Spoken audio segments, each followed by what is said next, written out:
Friends, आप लोगों का फिर से स्वागत है मेरे YouTube channel start smart Hindi classes पर।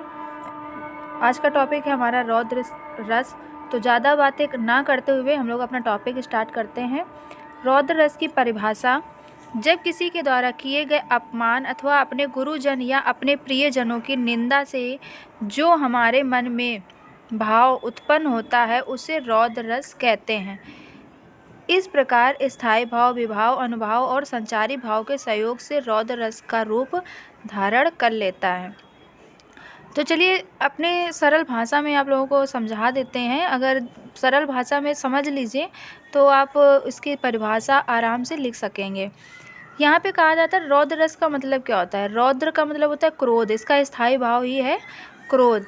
जब कोई हमारा या फिर हमारे अपने प्रियजन जिनसे हम प्यार करते हैं उनका अपमान किया जाता है या निंदा की जाती है, उस समय हमारे मन में जो भाव उत्पन्न होता है उसे क्रोध कहते हैं।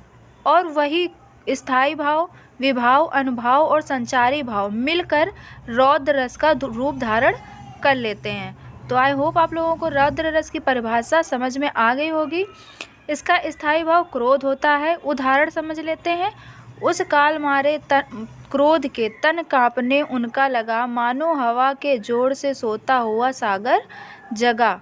यहाँ पर स्पष्टीकरण समझ लेते हैं क्या कहा जा रहा है। यहाँ पर अभिमन्यु के वध का समाचार सुनकर अर्जुन के क्रोध का वर्णन किया गया है। जब अभिमन्यु के मृत्यु का समाचार सुना था अर्जुन ने, तो जब उनके मन में जो भाव उत्पन्न हुआ था वो भाव क्रोध था, और वही विभाव, अनुभाव और संचारी भाव मिलकर रौद्र रस में परिवर्तित हो गया था। विभाव है अभिमन्यु का वध, अनुभाव है हाथ मलना, मुख लाल होना एवं तन कांपना, और संचारी भाव उग्रता आदि। तो ये था हमारा आज का टॉपिक रौद्र रस।